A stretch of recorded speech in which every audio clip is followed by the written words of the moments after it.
And thank you all for being here. I know there's a lot going on every day, and showing up anywhere, in particular on time these days, can be challenging. So I really appreciate it. I want to encourage you guys, if you don't mind, keeping your video on so I'm not talking to myself about communities. This online virtual world is very strange in that way. I will say I really welcome discussion and dialogue, so feel free. If you want to raise your hand with the little doodad, that's okay, and Alex will keep an eye out, but also just feel free to pipe up, and you know, we can take questions throughout. So I'll just start with a little bit of introduction. My name is Heather Rosenberg. I am the Resilience Skills Leader at ARUP Americas, or at ARUP. Sorry, my screen now is going crazy. ARUP is a global engineering consulting firm, planning firm that has been around since the 40s. It is a employee-owned, mission-driven firm. So we do a lot of work that is pro bono. We do a lot of work with communities and a variety of different kinds of community engagement activities. We also fund a lot of our own research. And we've been in the Americas for 35 years. We have a very strong presence in Los Angeles doing all kinds of work. So it's been really great to be able to be there after working with USGBC-LA for many years, really focusing on resilience to grow it in this context. Within resilience, we have a very comprehensive practice. It includes buildings, infrastructure, you name it, risk analysis for portfolios, and we really are defining resilience broadly. So we'll talk about some of the different ways that we define resilience and how that shifts your focus and enables you to talk with different parts of a community. With the private sector might be different from the public sector versus nonprofits versus you know, any stakeholder in any meeting or any context, really. So because everybody has a role to play in the context of resilience. So a very traditional definition, I say traditional now as in, you know, the past, you know, 8 years, definition of resilience is the capacity of individuals, communities, institutions, businesses, and systems to survive, adapt, and grow no matter what kind of chronic stressors and acute shocks they experience. So that is the definition that's given by 100 Resilient Cities. 100 Resilient Cities is a program that was developed by the Rockefeller Foundation, actually in partnership with ARUP and many others, to bring resilience to the city level. And we worked with 100 Resilient Cities to develop a framework for how to evaluate resilience at the city level. And it isn't, you know, often people think that this is just something that applies to physical infrastructure. It's absolutely true that it applies to physical infrastructure. I work with a lot of structural engineers, for example, who think very specifically about resilience as the ability of materials to make, you know, to be able to move and have some level of elasticity before it collapses. That's absolutely relevant to this conversation. But we're looking at it from a whole systems approach. So I'm an ecologist by training. I look at whole landscapes, at whole systems, and how all of the parts at different scales interact and behave in different ways, and how you can ultimately, with that understanding, make change in a system. So in this context, we're looking at leadership and strategy, economy and society, infrastructure and ecosystems, and health and well-being. And I like this kind of framework because it's very comprehensive.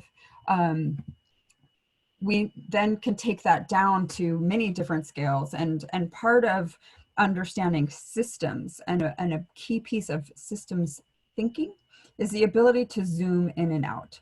So zooming all the way into an organization, zooming out to a whole infrastructure system, zooming out again to the city and then how that functions in the larger global world is important, but also being able to zoom all the way back in when you're talking about an organization, an individual asset, an individual building, an individual community, an individual component of a system, and seeing how those pieces fit together and how they change, and how change at one scale can influence change at a different scale.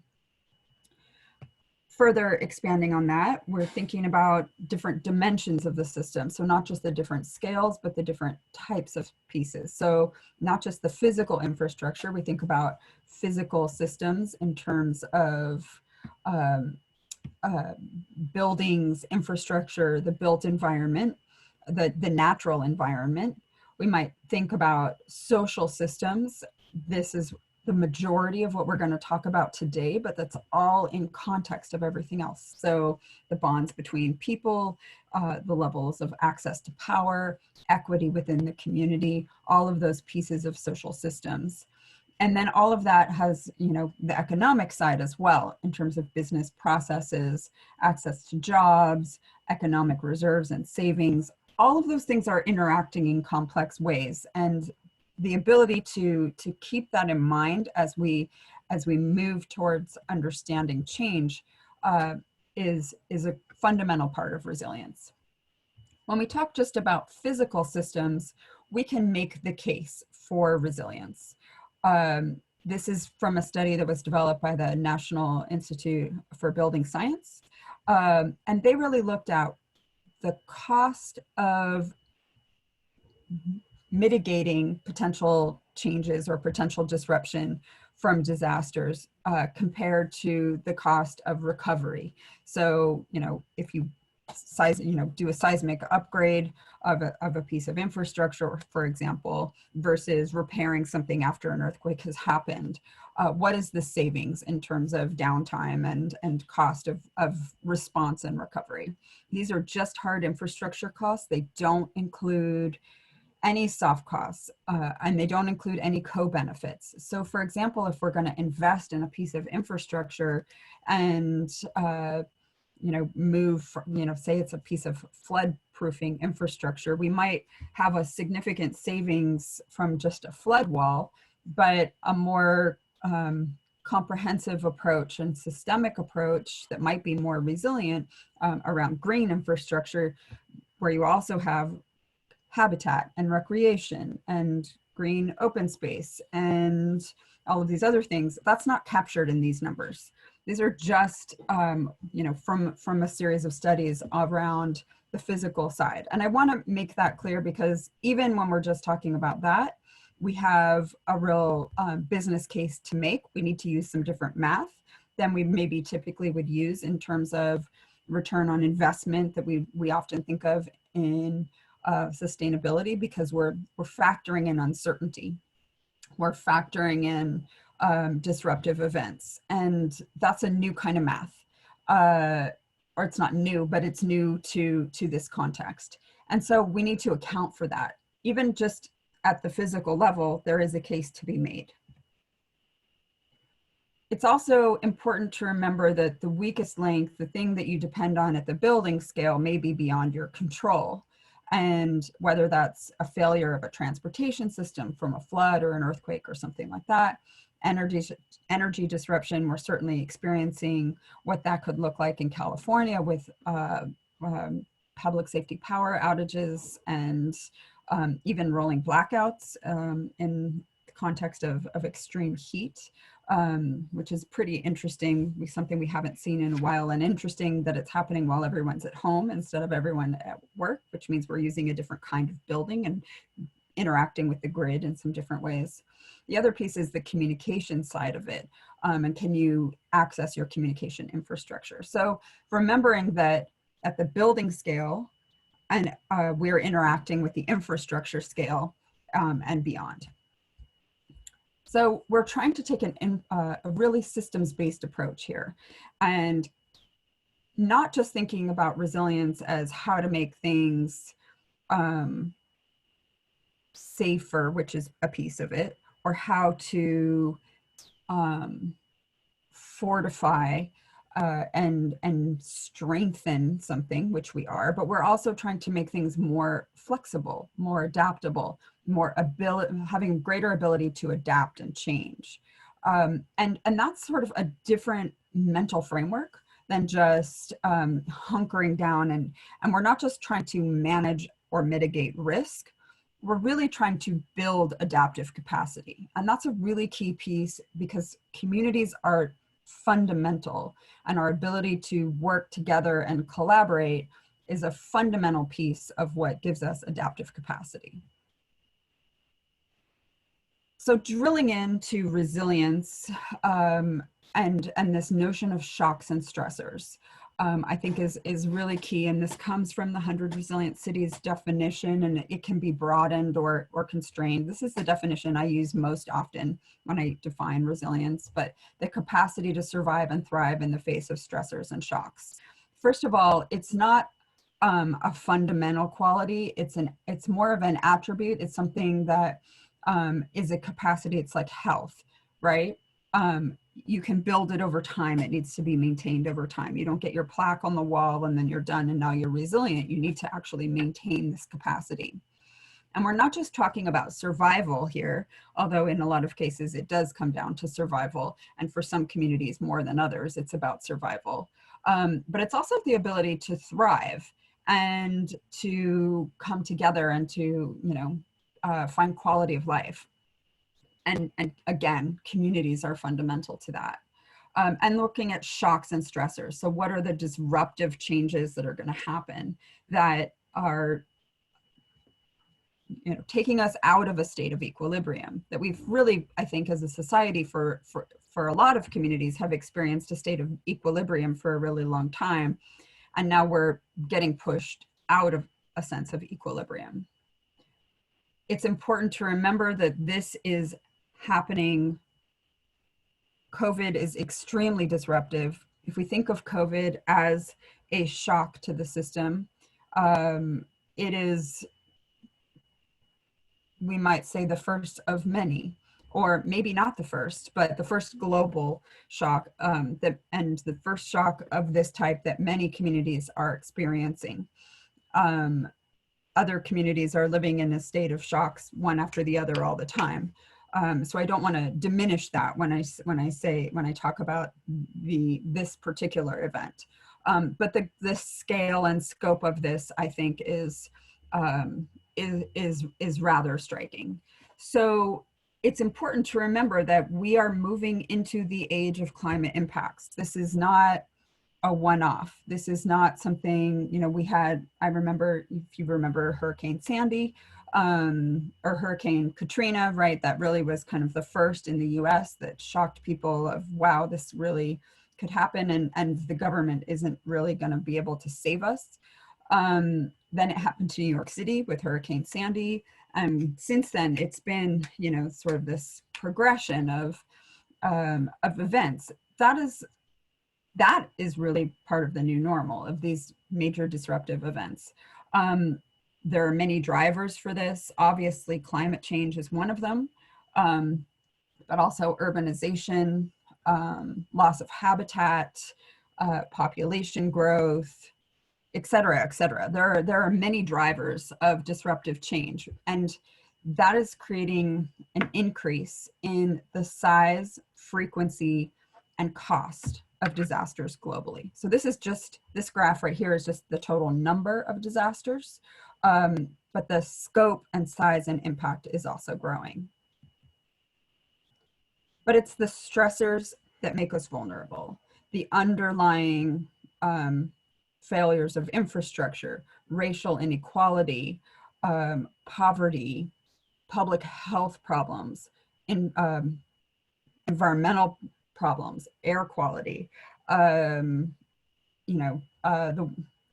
lack of support and a social safety net for elders and for children and for others. All of those things make us more vulnerable, and we see that happening in such a profound way at this time, so that when a shock like COVID happens, and it is so ubiquitous and so extended, I think it is shining a light for us to see some of the deep underlying stressors that we've been dealing with for a long time. Those include the fact that our entire system really rests on the hard work of what are now called essential workers, but used to be invisible workers, people who who grow our food, who transport our food, who work in stores, who maintain our fundamental infrastructure, who can't just work from home at a desk, because their labor is needed to keep the world running, even though that labor is deeply undervalued. So that's one stressor, I think, that is becoming very clear.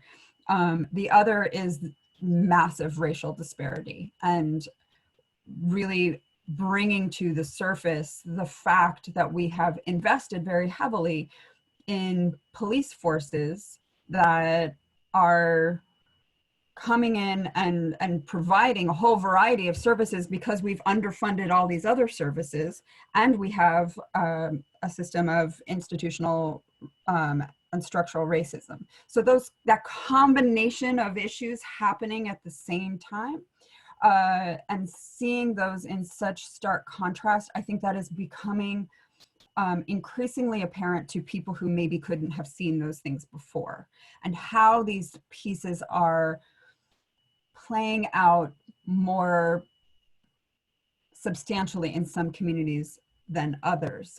Why is COVID harder for poor people? Why is it harder for communities of color? Well, we know why, because we have this long history. And those are underlying stressors. And the problem with stressors is, if you are not the one experiencing them, they're easier to ignore. So this is a place where we have to do the work. The work of resilience is not just about how do we prepare for earthquakes, fires, and floods. It's how do we prepare everybody or enable everybody to have basic quality of life, to have their basic needs met. So I just kind of answered this question because I was on a roll. But I want to open it up. Are there other underlying stressors that you are noticing either in your own life or your organization or your community that are being revealed by the shock of COVID? It's not a rhetorical question. I'd love to hear any thoughts people have. I do have a thought. I'm sorry, I'm driving. This is Keisha Washington. And it's not necessarily COVID, but one of the things that I've encountered, and because I've had a personal experience with a friend, is the impact of multifamily housing and people being exposed to more and more autoimmune diseases, but not being able to control the air quality or the emissions coming from their neighbors. So, for example, I had a very good friend who picked up some, and it was. I heard the first part of what you were saying, and then you just cut out. Okay, I'm sorry. Can you hear me now? Yes. Okay, let me turn down the air. So one of the things I was trying to mention is I have a good friend who used to live in the city of LA. She had picked up a autoimmune disease. I think it was myositis or something. Anyway, her disease was stressed by the fact that her neighbors smoked and refused to stop smoking. And because of the way that the housing was put together, the smoke would come through the walls, through the bathroom, through the vents. Mm-hmm. And it's the more that I'm reading about it, the more that I realize there are lots of other diseases that are impacted by that. But we apparently, and so as we continue to grow as a society, we start to be exposed to more and more of these autoimmune diseases that are in fact aggravated by the actions of others. Is there a way to think about, when you think about building resilience, and we're factoring in costs, can we factor in costs related to indoor air quality? Yeah. What that looks like. Yeah, absolutely. And indoor air quality, not just for people who work in Class A offices, but indoor air quality in affordable housing, indoor air quality in factories, indoor air quality in all kinds of places for everybody, right?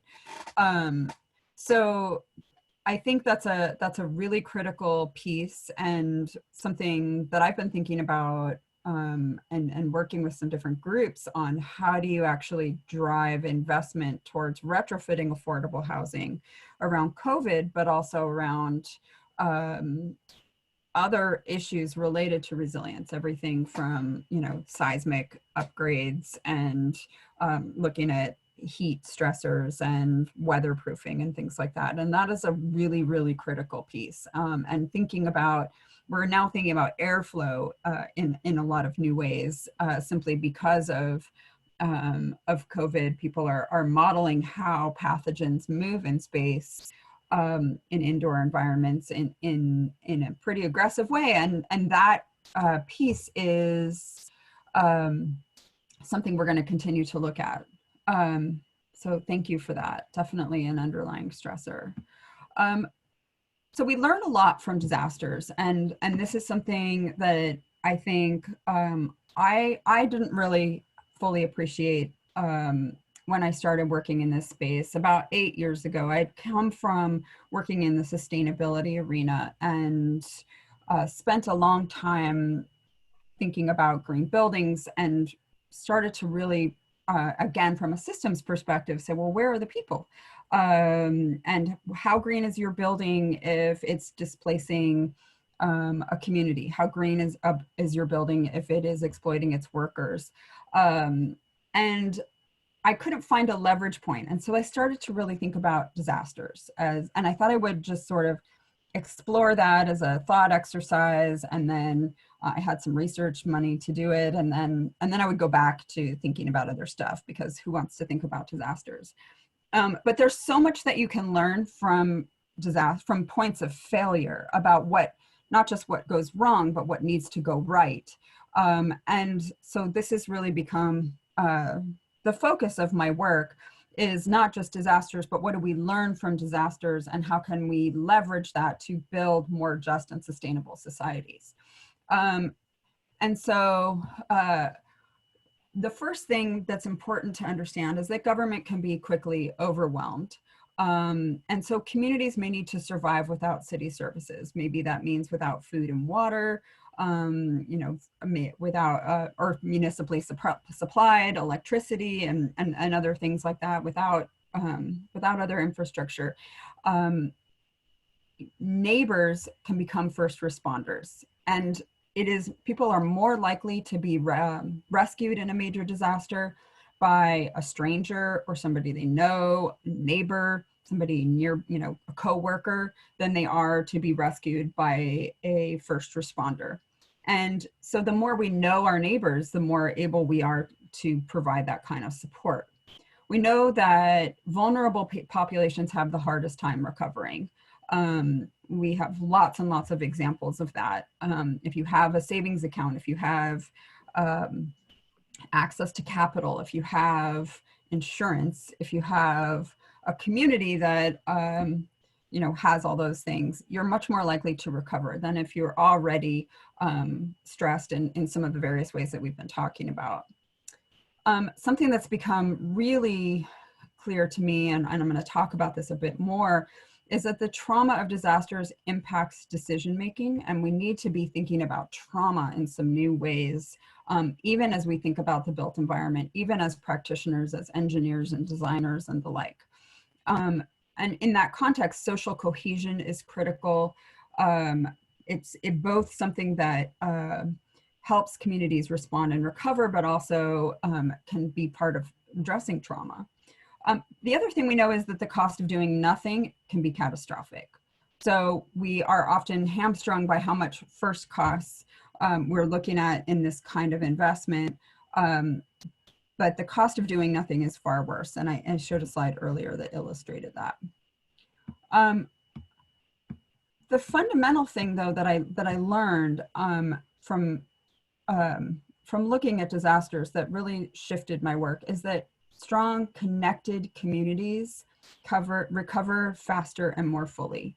And this to me, this is a slide of somebody from New Orleans, just really demonstrating, actually this is a story that I have heard. I haven't actually looked at detailed data, but I've heard it from multiple sources, that some of the predictors of which communities came back after Hurricane Katrina, certainly there are issues around people who had savings account, people whose buildings were less damaged, right? Those people obviously were in a better position to be able to come back.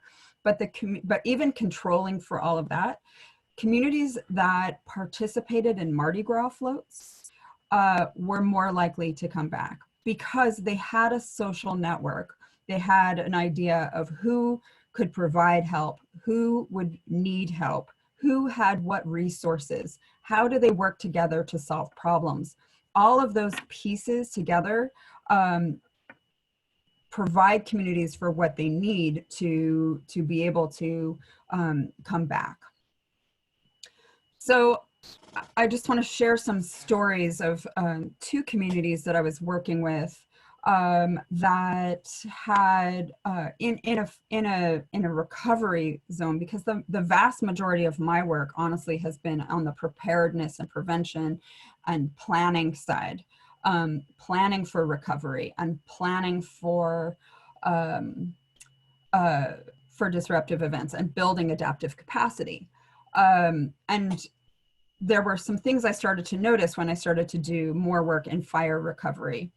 So I was working in the community of Paradise after the campfire, as well as being here and experiencing and participating in some of the conversations around recovery from the Woolsey fire. There are other examples as well, but I just wanted to highlight those two because we started to see some similar patterns where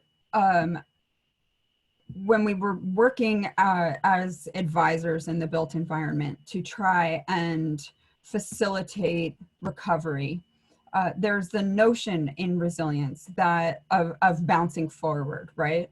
Of you've had a major disruption and you have to rebuild everything. How do you recover in a way that makes you more resilient than you were before? That's kind of the promise of resilience. And we were seeing people going so quickly back to rebuilding. They wanted to rebuild exactly as it was. And this was really a similar sentiment to what my colleagues in New York experienced when they were working following Hurricane Sandy and other places. People just want their exact home. They want to go back to normal. They want to go back to the way it was. And that's really challenging. In that context, it's really challenging to say, well, do you understand that rebuilding your house in exactly that same spot leaves you in exactly the same way, leaves you vulnerable to the exact same problem you had before. And in fact, it might get worse. That's a really difficult and actually re-traumatizing conversation to have. So just stepping back and reflecting on those interactions, we saw that first thing is that everybody has a story to tell. And it's really important that they have space to tell those stories. And until you can process and share those stories, it's hard to think about a different future.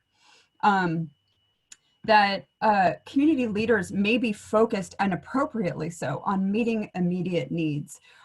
Even in the town of Paradise and the surrounding area, it's now, I mean, that was 2017, so 3 years after the event, and a lot of leaders there are still focused on making sure people have homes, making sure people have a place to live, that people have a job, that people have enough to eat, because so many people were displaced. Decision makers themselves may be traumatized. We worked with people in some of these communities who had lost their own homes, and all their friends had lost their homes, and they were sort of stunned, and trying to expect them to provide leadership for long-term planning and revisioning their communities was not only not realistic, but inhumane. and that you may actually, if you're working in these communities, experience all sorts of complicated emotions, anger and other things like that, that can really challenge your interaction. So let me just want to do a quick chime check. We have till 11 or till 11:30? We have until 11:30. Okay, great. So I'll leave plenty of time for questions too, but also, and I welcome thoughts as we go as well. Okay, so following that work and kind of building on the work that's happening in the public health arena and in many other disciplines, including law enforcement and humanitarian work and lots of other places, are developing what is called a trauma-informed approach to working with communities. A lot of this comes out of working with refugees and other things, but we haven't really applied that in the US. I think a lot of people who are working in these situations, and I think this is increasingly relevant as we have more and more disasters here, we haven't thought about the role of trauma in recovery as fully as we should. And I want to bring it up because it connects so closely to some of the core concepts of community as the fundamental building block of resilience. And also because it, because as we deal with COVID, people are going to, and the other many issues that are happening right now, many people who we are working with and maybe ourselves are dealing with trauma in different ways. So I'm not a public health expert. I'm not a mental health expert. I've been collaborating with a number of them at different universities and other places to develop this framework. And I just think it's been really clarifying to me. This is not a step-by-step process for community engagement. This is a list of sort of core principles of what we should be thinking as we work with communities in different ways. So the first is safety. And certainly this is true for people who have physically had to evacuate and flee from a fire, but I think it's true in terms of COVID as well. You know, I certainly am thinking about my safety in a different way anytime I'm inside or near people. So when you're putting together meetings or you're working with different populations, just considering those logistics and how people who may have been through a trauma may experience them. And making sure also when we talk about psychological safety, that people know that they are in a safe place. One thing that's really important when in these situations is that often consultants come in or government officials come in and they say, I'm going to help you and I'm going to be the hero. People want to be the hero. I want to be the hero. I've certainly had that experience. So what can happen and what has really happened chronically in disadvantaged communities and disinvested communities, communities of color, is people come in and say, we're going to help you, and then they disappear.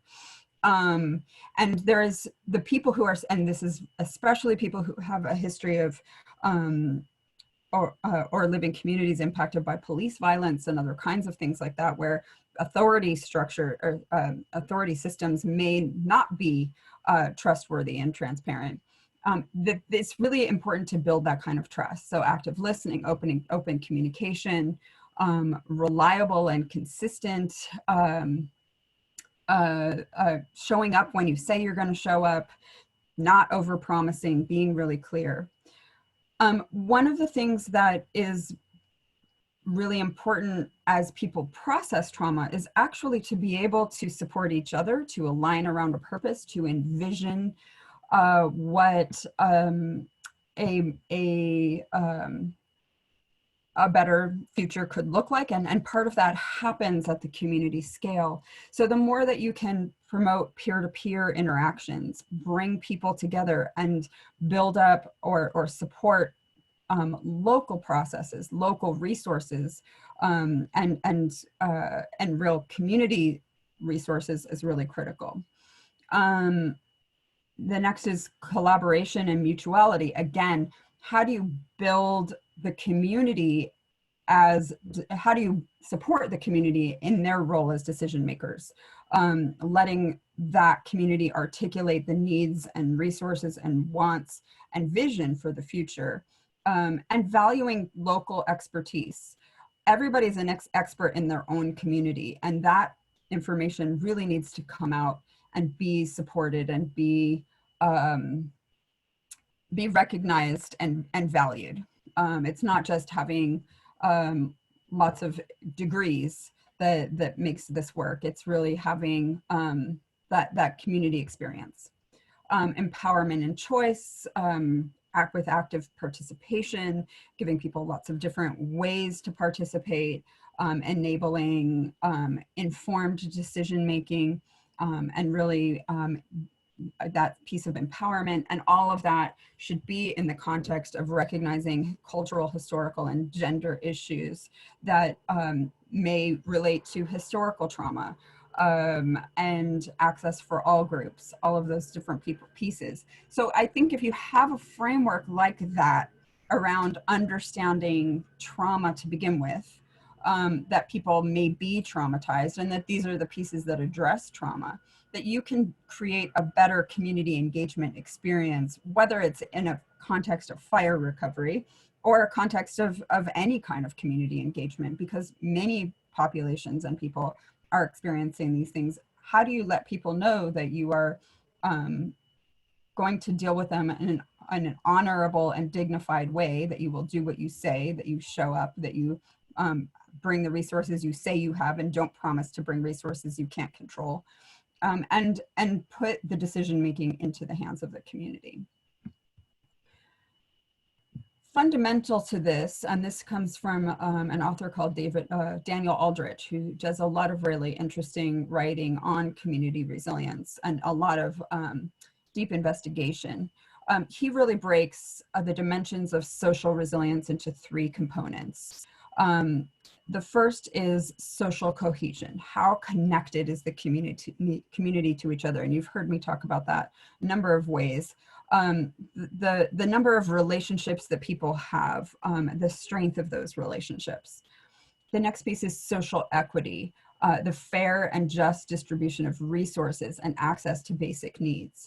And the third is social capital, so the access to power. Can you call up the mayor or the local department and say, hey, I've got a pothole, come fix it?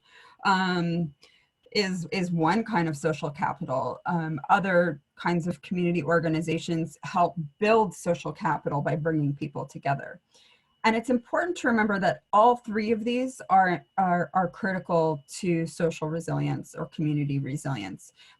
And a lot of the work that happens under the banner of social resilience happens primarily under social cohesion and how do you bring people together. But it's important to remember that social cohesion without social equity and social capital can create more problems than it solves. Because if you have two communities next to each other, and one is affluent, and in America that typically is also white, and you have another community that may be a community of color that is less affluent, no matter how connected that community might be, it may not have fair access to resources and basic needs. It may not have that access to power, while the other one does, whether they know their neighbors or not, and they can call and organize and use political leverage to capture resources to the disadvantage of the other. So it is really important to have these things, all three of these dimensions, and think about how power is built, how basic needs are addressed, and bringing those things together. So as we work within different organizations, either as members of those organizations or as practitioners working with them as designers or engineers in the built environment, we can think about our organizations as communities themselves and as mechanisms or ways of serving other communities. And we can think about that across the life cycle of events, right, or of change. So for example, how does your community, how does your organization serve, interact, and build community in normal times? That is a really critical piece of resilience, right? So in this case, I was looking at a university, right? This was Cal State Chico um, after the campfire, right? Received a lot, had many of their population impacted from Paradise, was a receiving population. So their core mission all the time is to build resilience. They're a regional school. They provide all kinds of training and trades and barely applied work, their career path. They build community, they provide jobs, they build resilience in that community in a whole variety of ways. In times of disaster after this fire, they found themselves really part of the recovery response and had to envision their own role in some pretty dramatically different ways. They also are really important in terms of thinking of recovery. They have some really interesting institutes there, and they're actually trying to build a resilience institute there. But they also have land management and wildfire management group that is rethinking how you manage wild lands and how to recover from fire, how to manage for fire. So they're now thinking about how do they take those skills out into the community and provide that for other areas. And so thinking about across this full life cycle of how can your organization build and support communities in normal times, in times of disaster, and in times of recovery is fundamental. Because only then, when you have an approach that allows people to come together in a way that is structured and supported and healing to address the underlying trauma, to acknowledge the challenges that have happened, and to build social cohesion, social equity, and social capital in the community, can you start to get towards this promise of resilience, this ability to bounce forward. So I'm going to go through some examples of some of the things that we're doing, that I'm doing in my work, or have been doing that can I think illustrate some of these points a little bit. One of the things we've been talking about, and I've been working with different organizations for many years on this idea of community resilience hubs, and there are a lot of great emerging examples and resources around that. I worked with an amazing organization called Scope in South LA that really, I feel like I can't express my gratitude enough of how inspiring this group is, that came out of the 1992, like their you know, their origins really came out of the 1992 civil unrest following the Rodney King incidents, and looking at chaos in the community and said, well, how can we organize ourselves? How do we bring social cohesion, social equity, social capital here, and self-organize and lift up the population to demand resources and demand justice. And they are still doing amazing work across the community in a whole variety of ways. And we looked at, well, how will they serve as a community resilience hub? How would this organization, we know how the organization serves in normal times, whatever that means. But then what does that mean in times of disruption, in times of disaster, in times of recovery? Another way to think about, and so that's sort of a day-to-day kind of resilience hub of where can people go, you know, for information, for support, etc. Another dimension is like literally in a disaster, how do you build a hub so that people can evacuate? And this is a real challenge right now in terms of COVID, because most people most of the time will choose to shelter in place. Sometimes we have mandatory evacuations when you think about fires and hurricanes and other things that are happening. People need a place to go. They may need a place to go for the day, or they may need a place to go to sleep. How do you ensure that those places have lighting and security, you know, communication, medical support, people there to help? So we have been developing a framework to scale that. This is our solar resilience program developed with the City of San Francisco and the Department of Energy. So we can talk about how do you do one community resilience hub, and that's great and really important. But how do you do them across the community? How do you understand where the distribution needs to be? How do you, if you're a city, how do you create a portfolio of community resilience hubs? And then how do you make actually sure that the building itself has the infrastructure that's needed to build them out? So we've been working with a number of cities to do that. And when you really look, again, thinking about there is a return on investment for resilience, you can look at the costs of these things, but also consider the life-saving potential. The benefits far outweigh the cost. And this is actually, this claim of the cost of the city of less than $4 per person a year is to have a fully developed network of resilience hubs across the city of San Francisco. Now this is extra hard right now because everything that we're learning about COVID tells us to do the exact opposite of what we should be doing to deal with any other kind of disaster that we could face, pretty much, right? Any other physical disaster, at least, right? When you talk about flooding and fire and things like that, you tell people to evacuate, to seek shelter, ideally with friends. And if they can't, then to go to an emergency shelter, which often get crowded. With COVID, you're telling people stay home, don't leave, don't be in crowded places, don't be inside with others, don't have gatherings at your home. So how do you deal with all of those things together? And that is a real challenge. And I don't think one we're going to totally be able to answer. I think this is going to be something that's going to be evolving and going to be a problem for a long time, and something to think about. So these things are happening in combination, and I think putting a real strain on our ability to respond and recover.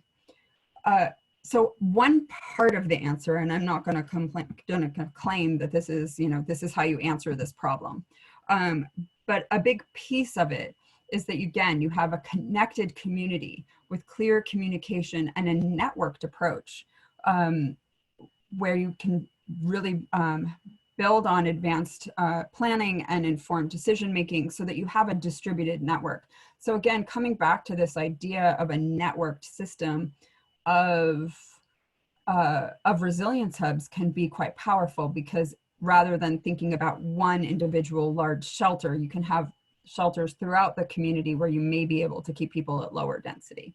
I think that's a piece of it. I don't think that's the answer to everything, but I do think that that kind of strategic network-based, systems-based decision-making and advanced planning can put us in a much better situation, even when we were dealing with these contradictory, complex, and really challenging situations. So this is more detail about that. We've been developing 225 critical, we've evaluated 225 critical facilities around the Bay Area, and or this is just in San Francisco, and that really gives you sort of this sense of the distribution of spaces. And then part of that is helping them build out with microgrids and backups, solar power, microgrids, and backup energy, so that they don't not only have the safe spaces and the clear communication, but all of that is built with backup power so that they can be used for emergency cooling centers and evacuation centers, even if the power goes down.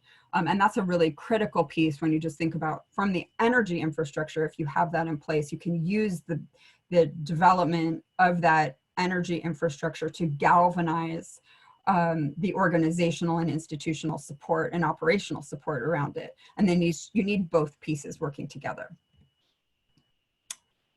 So I'm going to talk really quickly about how I talk about these things outside, that's sort of the language that I use when I talk with communities and public organizations. We also need to be able to talk to the private sector. And sometimes when you start with some of the language of community in that way, it can be more challenging. And so we've been working on other ways of communicating this, because you can start with a completely, different framework and arrive at many of the same conclusions. So in this context, and I think all of this language applies to the public sector, to nonprofits, to all kinds of organizations as well. It's just a different way of framing it. And here we talk about resilience as value delivery, the capacity to continue delivering value across a range of operating conditions. So you can think of normal times as one operating conditions and operating set of conditions, and COVID times as a different set. And can you continue delivering value across both of these? So I always talk about this organization as a case study because they come up in every disaster. I don't know if any of you are from Texas. Anybody on the call from Texas?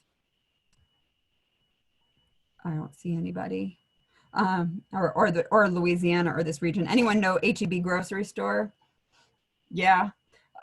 So they're pretty interesting. They're a regional grocery chain. They have hundreds of stores. They have an industrial bakery. They have their own trucking routes and distribution system. And they are ready for disaster. They have somebody whose job is around business continuity full time. He really is a resilience leader.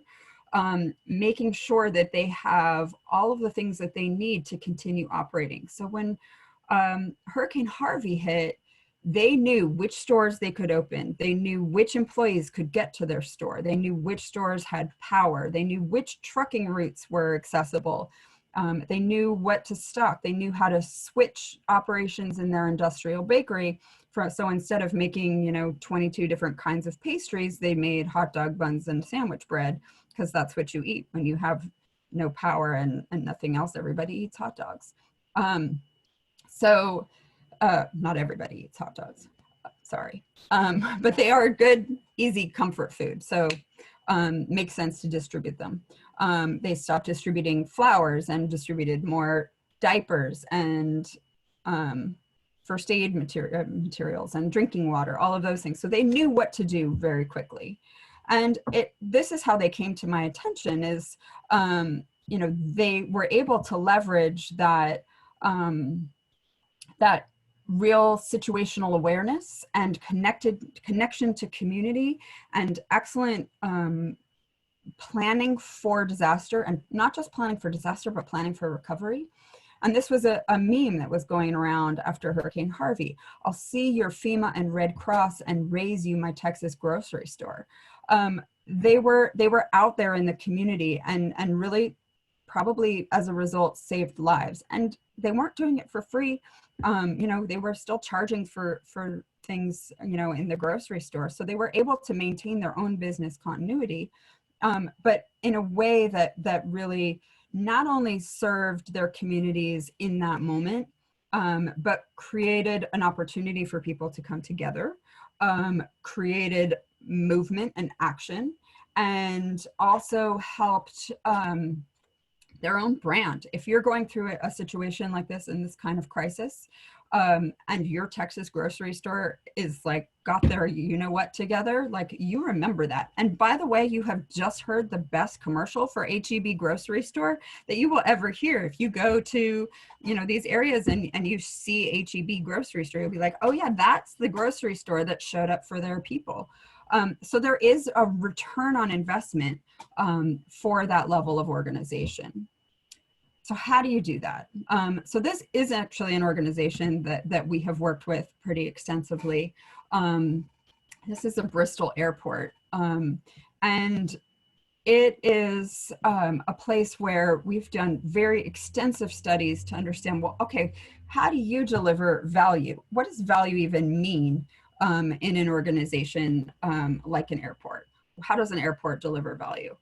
And they can articulate that as in their own terms, and then we can measure their ability to deliver that value across a range of operating conditions. And we think about resilience demand, right? All the things that need to go right, as well as resilience capacity, the adaptive capacity to withstand and make change. And we think about that across relationships, leadership and strategy, and operations and infrastructure. Again, that's really maps to physical, social, and economic. So this is a systems map that we've done for the airport that shows where are all the nodes of activity where value of some kind is being delivered. What are all the pieces that need to happen there, and what are the vulnerabilities of those pieces under a range of scenarios of shocks and stressors. So you can see this red dot down here, and where it's showing up is power. This organization is really dependent on power, and if there's no electricity, then a lot of things don't work. So that's one thing they need to think about. And maybe this is a place where you really want to be thinking about advanced energy systems, not just backup diesel generators, but renewable systems with microgrids and things like that. But a lot of these are also operational. And how do you develop an organizational structure that can change the way that you deliver value based on different operating conditions? How can you rethink the value delivery of an airport in COVID times when no one really wants to get on an airplane? And if they do, what is it they need? What are they going to do there? And also, what are you going to do with all of this space? So maybe we're thinking about this as a potential distributed resilience hub. I don't know. We haven't gone there with that organization, but we are with many others.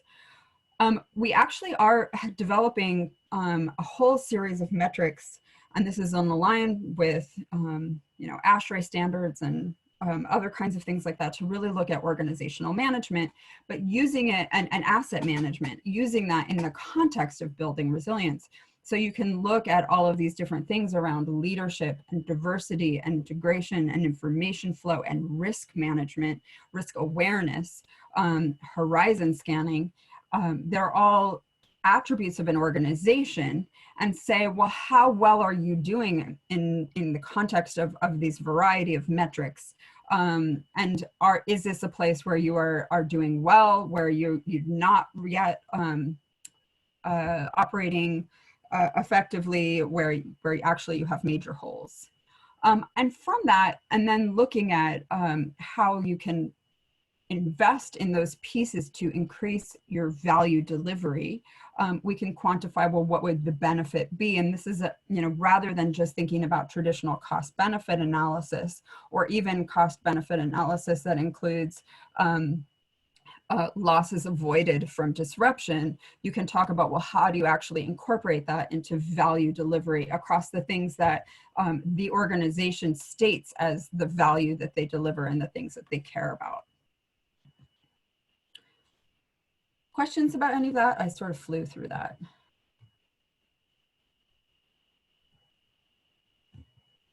Can't see everybody, but okay. Hi, this is Sheila Washington. Can you guys hear me? Yes.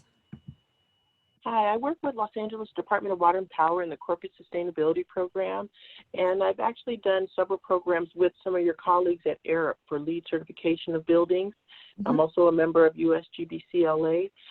But when I got the invitation for this presentation and I saw building resilience with the community, a couple of things come to mind when I think about that, because you've covered a lot of material here, but I tend to think of it in maybe a slightly personal way. There's so much going on in the world right now. So when you talk about social equity and social justice and how that ties into building resilience, I think about the carbon neutral future that we're moving towards and the green jobs that will be created. I think that's a great in for these communities that you're interested in supporting, the green jobs, and also, as Keisha was saying earlier, the green jobs and clean air. It's going to improve the air quality in these lower income areas. So, it's very difficult to think about this huge, vast number of things that are going on and how we're going to connect all of the dots and how we make them all work. But sometimes it doesn't all come together with all 50 pieces. Sometimes you start with what you're good at, what you know, right? And we're always talking about building resilience and LEED and energy efficiency and the carbon neutral future, which ARUP and USGBC-LA are both heavily involved in. And so in my mind, I see there's a huge opportunity for all of our organizations to help with bringing jobs to these disenfranchised communities. Yeah. And to making sure that they are going to get the training they need to participate in all the solar that's coming into California.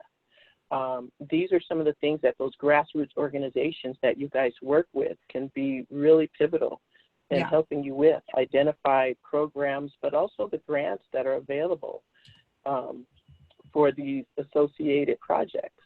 I just wanted to share that because we do so much green building with both of your organizations, and I see that as a definite opportunity to connect with the community at large. Absolutely. And to add that. Yeah. Thank you. I really appreciate that comment. And I know I've gone to like sort of this, this tiny little graphs and maybe very, very technical in the approach. But I think that rising back up from that, what are the solutions that solve all of these problems at once? And I think it's this balance, right? Because we can get very, very complicated. This issue of resilience is very broad and very big. And it is very easy to get lost. And sometimes when you're talking about everything, it really means you're talking about nothing. So it's a real challenge in this context to be precise, to be specific, and to focus on things that are actionable. But I think the point that you bring up around jobs and clean energy are really where it's at. And so when we think about, I'll just take a quick example of a systems-based approach versus a not systems-based approach. I always like to talk about the LA River, right? The LA River is designed to do one thing, and it's a really important thing. It does that job really well.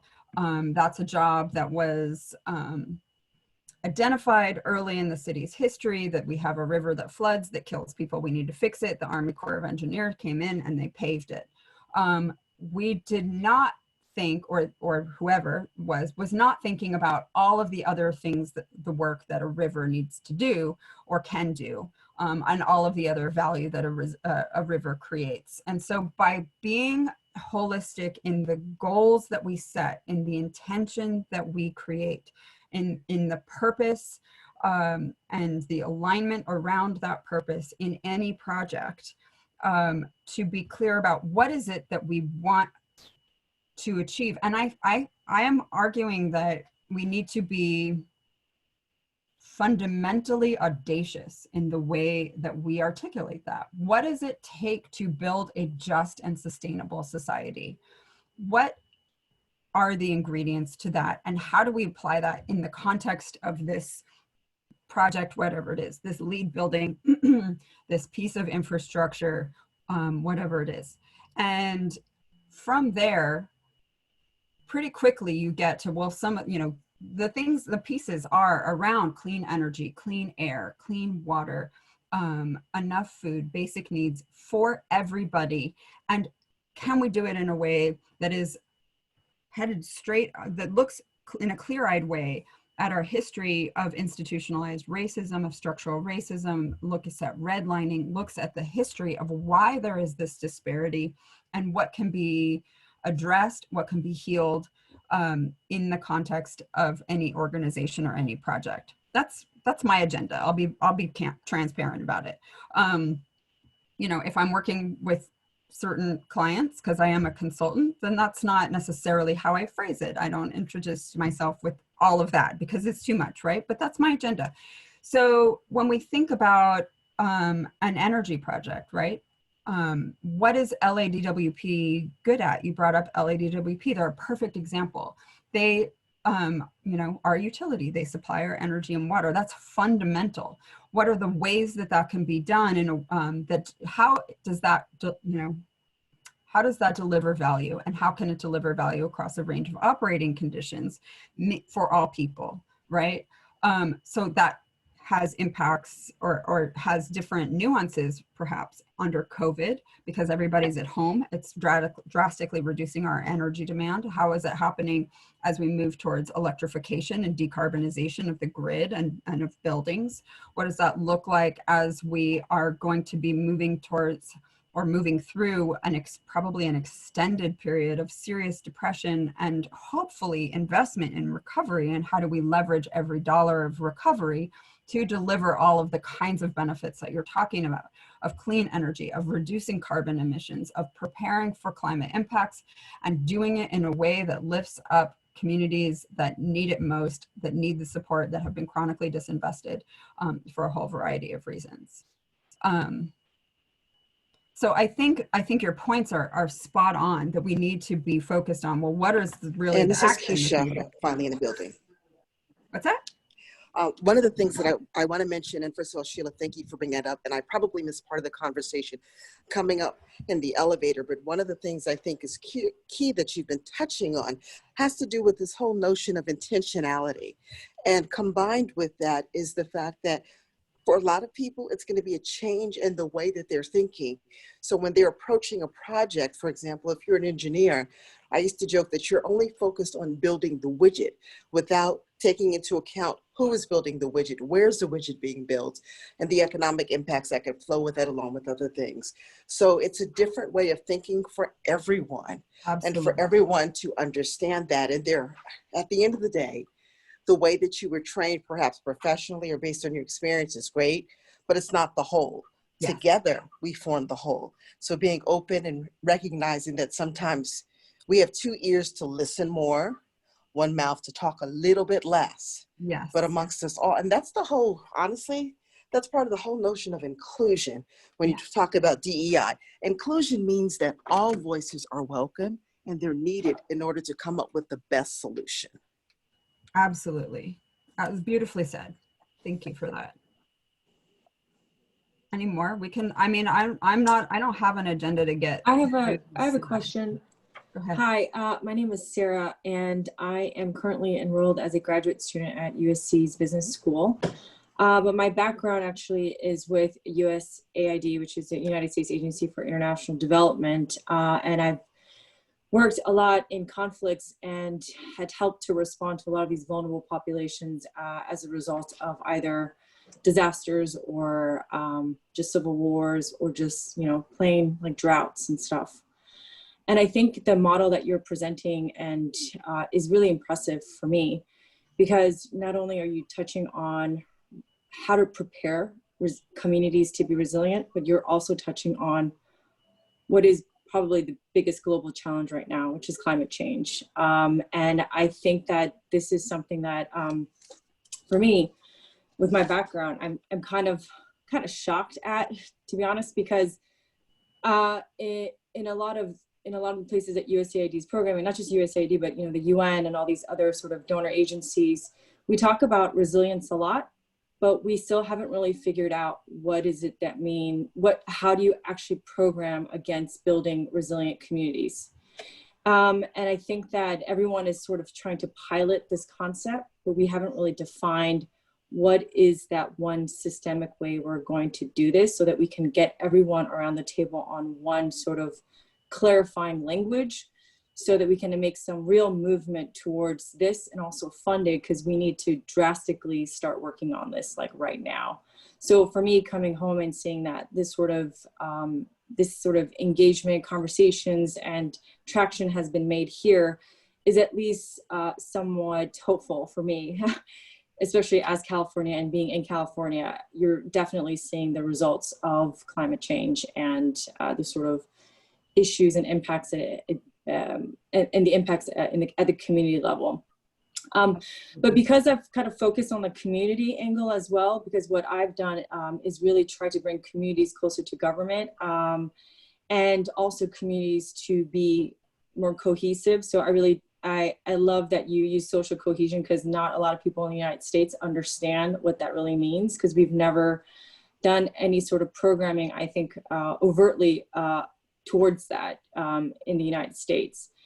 So that is a bit of my background, and that's one of the reasons why I'm trying to go to school now, is I want to understand how do you bring social cohesion as a part of the conversation that is not overtly like an NGO, but like how do we do this? Because you're seeing the impact of the lack of cohesion in our society right now, and the lack of social contracts in our country for the last 30 years.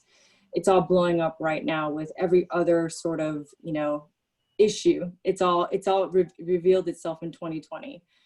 And so I guess my question to you, Heather, and I'd love to talk to you actually offline if possible, is just kind of breaking down social resilience. You talked about social capital as well, which I think is very important. It is how we empower communities and people to feel like they still have a stake, a voice, and a political will and control over their lives. Mm-hmm. How do we do that more in this sort of model, but just maybe more in like future sort of concepts with regard to building resilient communities, you think? Yeah, I mean, that's an excellent question. I think the first thing is that every project needs stakeholder engagement, and we need to understand that stakeholder engagement is not, oh, I'm going through entitlement, I have some boxes to check, but really bringing in diverse voices of people who are impacted by the project, who live with the consequences of the project, to direct what it should accomplish, of putting those things on the table. I mean, I think that, we could start again this whole talk from the beginning of how do you do effective community engagement. And that's really hard. And it's really particularly hard in a time of COVID, when we were all of these things are being exacerbated by the digital divide. And so we need to not just rely on, well, we're doing a webinar to talk about this. How do you get beyond that to harder to reach populations? And it's quite difficult. And I think it is so fundamentally important. So I'm gonna just quickly shift back to give the key takeaways of this, because I think hopefully that'll wrap some of this up, and then we can continue some of this conversation. But I think the points that you all are making of every investment that we make, every project that we make, every change in the physical environment is an opportunity to wring value out for our communities, to leverage the every dollar spent, and think about the solutions that are the solutions to the solutions to the solutions, right? And that looks a lot like green jobs, clean energy, decarbonization, public health, and alternative, community-based care. And I think really linking it actually to the criminal justice and social justice side and public health side of the conversation that is often really in a different sphere and in a separate silo. That's a silo that needs to be broken down. So what is a vision for a just and sustainable society? It's sort of all of the agenda around clean energy and green jobs and those pieces. And if you look at, for example, the County of LA's alternatives to incarceration working group, and the People's Budget for LA, and those sorts of things of, how do we, if we're not funding a militarized local police, where do we actually put investment within our communities to build justice and equity and public health, and do it in a way that addresses climate change as a fundamental existential threat? Or you could say that the other way around. So just quickly, the takeaways that I was hoping to try and communicate here. First of all, the future is uncertain. We're just seeing the beginning of that. There's a lot of dynamic change happening. We are out of equilibrium. We can't solve problems in a siloed approach. We can't solve one problem at a time. We need systematic solutions in order to really thrive in the face of change. Strong, connected organizations with empowered teams are a key piece of that. And in a lot of ways, organizations can be seen as a proxy for community, as well as as somebody a mode of interaction with community. And so organizations need to be organized so that they can be better positioned to adapt, to continue providing the kinds of value. And this means nonprofit, it means private sector, it means public sector. We all need to be better at dealing with uncertainty by creating strong, empowered teams. And the fundamentals of a strong and empowered team are very similar to some of the things we're talking about in community, that you have a voice, that your opinion is heard, that you have an influence over decisions that are made that affect you, that you have a sense of connection and community and meaning in your work. All of those things at the organizational level builds also social cohesion and can be built out. But fundamentally, and this is my most important thing I wanted to share with you, is whether you're talking in this very mechanistic way around asset management of a major piece of infrastructure, or you're talking about managing a small building for a small nonprofit, whatever it is that you're talking about, community is the fundamental building block of resilience, and community organizing is the best tool. And grassroots community organizing on the ground is the thing that is going to get us through this, that's going to help us make the kind of change we need. It's been the force that's brought California to a far better path in a lot of ways, particularly on the climate front than a lot of other places, but also in terms of labor and things like that. I mean, really since, since the 90s, and since some of these other forces have been at work, there have been really powerful grassroots organizations forming and doing the hard work. And a huge piece of this is finding those organizations, lifting them up, and supporting their work and following their direction. So that's what I wanted to share. I really would love, we have a few more minutes, other questions or comments. I don't have all the answers to this, these are big, complicated problems, and I really don't know all the answers, and would really love to hear from you what you think. Hey Heather, this is Richard Watson. I'll chime in and just say thank you. Like I've been addressing climate action from the solutions perspective, and building decarbonization is one of them, and that's what has me here at GBC and so forth. Resilience this was a crash course in resilience from a both theory and practice perspective. I love your scaling. You went through examples at the city, community and organizational level. Tying in with value change is brilliant.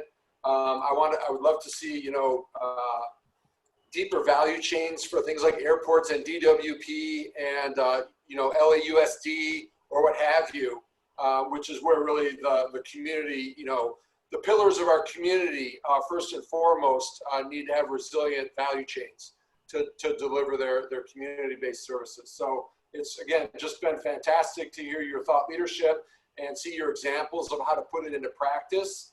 And, I can't wait to have this, be, informing conversations that I have on this subject going forward. So thank you. Thank you. That's very kind. This is Ariel from Tree People. Thank you so much for these takeaways, Heather. I wanted to share that we're working on a community organizing plan that's focused on building climate resilient communities. Happy to collaborate with anybody. I wanted to echo what Richard said about LAUSD, that we feel very strongly at Tree People that schools can be centers for climate resilience and resilience in general. If you look at right now what's going on with COVID, our schools have space, they have kitchens, they have things that are available to the community, but right now, none of us can access it, even though these are public spaces for the public. Mm-hmm. And so we need to relook at that and relook at our relationship to our schools and building climate resilience. And I think the big thing that we've learned is that when you say community organizing, it has to be direct community organizing beyond having people saying, come show up to this meeting. It's no, we're going to come to you. We had this really cool program where there was a soccer league, and after the soccer league, we talked to them about water education. It was one of our highest attended community meetings because we were going there. And that's how I think it connects to social cohesion, Sarah, is like, how do we find how people are organizing and talk talk and organize in those settings. Absolutely. And childcare, food, like there's these main things that community-based orgs say all the time, but they're not funded. When you look at public agencies and what they're funding, they're not allowable, and we need to work on that. Absolutely. And if you're going to ask people to come to your meetings, you should compensate them for their time. Anyone else? Thank you, Ariel, for that anecdote and your experience building community. I actually was curious, Heather. So I worked in the Peace Corps in the Dominican Republic, and one of the greatest barriers to building resilience I found is that oftentimes you go to communities and there isn't really a foundation for community organization in the first place. And so I was wondering if you've come across that in your experience and what you've done in order to sort of try to build that community where it doesn't exist. It's hard because it's not, I mean, as a practitioner, as, me, it's not my place to come in and create a community where one might not be otherwise. My best bet is to come in and find who are the leaders, who are the people who are already organizing communities. And I think that is where to start is who's already doing the work, because somebody's doing something that can be built on. And it may be that it's the local government. It may be that they're on the other end of the spectrum. But finding that community capability and lifting up what's already there is really critical. And if it doesn't exist, finding what are the priorities, and then you really have a much harder time, because I really think when you talk about resilience generally, and I think this is true of sustainability and a lot of these other issues, it can be really hard. It's like an overwhelming topic, and how do you make the case for it? Well, you start with, what do people care about? What is on the agenda? What is already something that is driving conversation, and link to that. And that may be very different in different kinds of settings and different kinds of communities, but it may be, but that's where you need to start, is where are people at, and build from that. That's really encouraging. I mean, in my experience, that in the community that I was assigned to, it was basically the local church and the basketball team. So sometimes that's what it comes down to. Yeah. If people care about basketball, start with basketball. Mm-hmm. I think that's what Ariel was saying too. The showing up at, the soccer events is more effective than saying, hey, I'm having a climate event, or I'm having a community resilience event. What the heck is that? And it's really important to be careful with our language, because in a lot of communities, they hear the word resilience and think, I'm already pretty resilient, and you're just using that to make me to get me to cope with more. And everybody on some level is going to have to cope with more, but that's not what we're saying. We're talking about this resilience as a capacity to adapt and thrive. Now, if you're faced with a lot of stressors all the time, you're like a rubber band, right? It's already stretched. So you can't come into a community that's deeply stretched and say, we're going to help you get more stretchy. It's really, how do we alleviate the underlying stressors to give you more capacity to stretch again when you need to. And so that language is really important to say, disadvantaged communities, low-income communities are already resilient and already have a huge demand on that resilience, and it is being used. And so we need to help build more capacity by alleviating the stressors. That's a different kind of language. Yeah. Other questions? I know we have just one more minute. I had a slide with my email address, and the email's not on it for some reason. So, but if you want my email, you can just ping me. I can put it in the chat. If anyone wants to follow up, I'd be happy to continue the conversation. I really appreciate you taking some time out from the day and spending some time with us. I really, you all give me hope and would love to continue working to make a more resilient Los Angeles. Thank you so much for your time, Heather. Yeah, here. And just so everybody knows, we are recording this webinar, so it will be available for all participants if you want to review it. But again, thank you so much for your time, Heather. This was really insightful to understand how we can actually engage the people that we're trying to serve and represent their interests best. So Thank you. I'll wrap it up there. Thanks for the opportunity. Thanks, everybody. Is